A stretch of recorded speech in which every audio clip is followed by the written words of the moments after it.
아직도 대기업 커리어가 디자이너의 성공 필수 요소라고 생각하나요? 지금은 직함이 아니라 자신의 프로젝트 결과로 호명되는 시대입니다.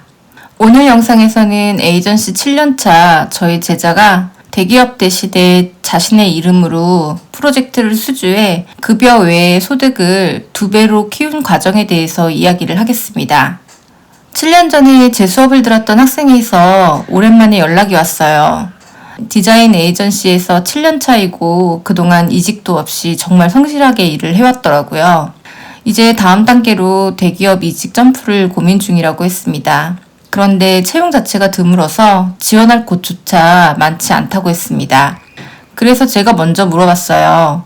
디자이너로서 앞으로 어떤 삶을 살고 싶은지. 잠시 머뭇거리더니 이렇게 얘기했습니다. 독립해서 저는 제 디자인 회사를 차리고 싶어요. 그래서 저는 다시 물었습니다. 그렇다면 왜 꼭 대기업을 지금 가야 한다고 믿는 거지?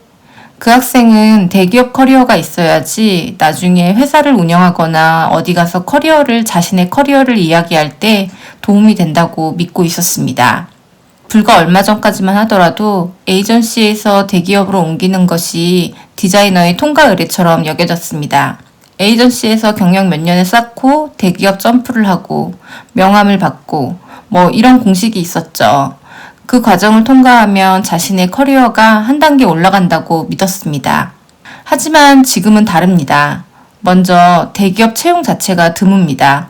공고가 뜨지 않으니 입구부터 좁아져 버렸죠. 더 큰 변화는 이름만 대기업인 부서가 늘었다는 점입니다. 간판은 크지만 실제로 크리에이티브가 일어나지 않는 디자이너의 자리가 더 많아졌다는 것이죠.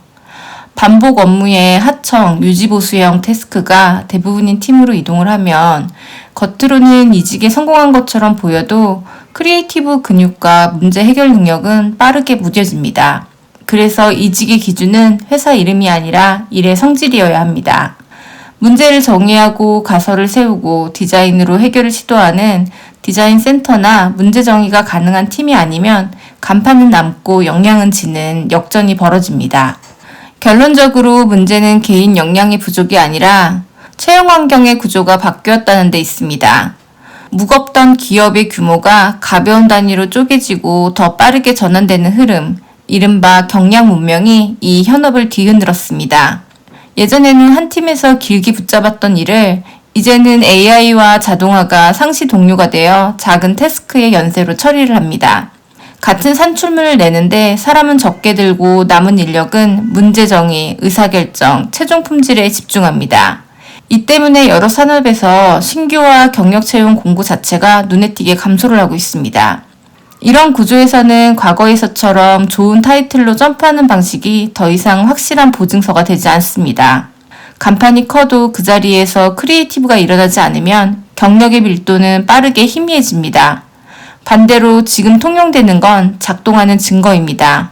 어떤 문제를 정의했고 무엇을 근거로 문제를 풀었으며 결과가 어디까지 바뀌었는지 이 한 장이 간판보다 먼저 읽힙니다. 그래서 저는 학생에게 이렇게 말을 했습니다. 그러지 말고 회사를 다니는 동안 회사의 이름이 아니라 너의 이름으로 프로젝트를 직접 수행해 보라고요. 그리고 미리 독립할 준비를 시작하라고 이야기를 했습니다. 여기에서 말하는 독립 준비는 거창할 게 없습니다. 회사를 다니면서 아직 아무도 모르는 내 이름을 세상에 알리고 회사 없이 A부터 Z까지 모든 프로젝트를 직접 수행해보는 훈련입니다. 핵심은 본인 명의로 책임지고 끝까지 완결해보는 경험이고요. 이 경험을 회사 안 업무에서만 한정하는 것이 아닙니다. 회사 밖에서 직접 프로젝트를 수주해보는 것입니다. 외부 의뢰, 계약, 납품의 전 과정을 내 이름으로 굴리는 순간 경력의 간판이 아니라 실제 작동하는 기록이 쌓이기 시작합니다. 몇 달 뒤 그 학생에게 소식이 왔습니다. 회사를 다니면서 외부 프로젝트를 수주해서 함께 진행 중이라고요. 프로젝트가 크지는 않지만 문제를 스스로 해결하고 설계를 주도하며 결과를 확인하는 루틴이 빠르게 몸에 붙었다고 합니다. 그렇게 내 이름으로 작동하는 증거가 한 장, 두 장 쌓이자 변화가 눈에 띄게 보였습니다. 자신감은 올랐고 급여 외의 소득은 2배 이상으로 뛰었습니다. 대기업으로의 이직보다는 더 큰 보상이었죠. 저는 그 지점에서 전환의 신호를 보았습니다. 회사 안에서는 여전히 총괄 역량과 협업 감각을 유지하고 회사 밖에서는 네임밸류를 직함이 아니라 자신의 이름으로 증명하는 데 성공했기 때문입니다. 이 학생은 이제 채용 사이트를 드나드는 대신에 회사 업무와 개인 프로젝트를 꾸준히 수행하면서 독립을 준비하겠다는 목표를 세웠습니다. 간판을 증명하는 시대는 저물었습니다. 사람은 더 이상 어느 기업의 직함으로 호명되지 않습니다. 우리는 무엇을 바꾸었는가로 호명됩니다. 그래서 커리어의 질문도 바뀌어야 합니다. 앞으로 채용은 더 드문 이벤트가 될 가능성이 큽니다. 그렇다고 기회가 사라지는 건 아닙니다. 입구가 바뀌는 것 뿐이죠. 입구는 채용 공고가 아니라 내 이름으로 남긴 프로젝트입니다. 채용을 기다리는 사람이 아니라 자신이 스스로 호명되는 사람으로 가보시죠.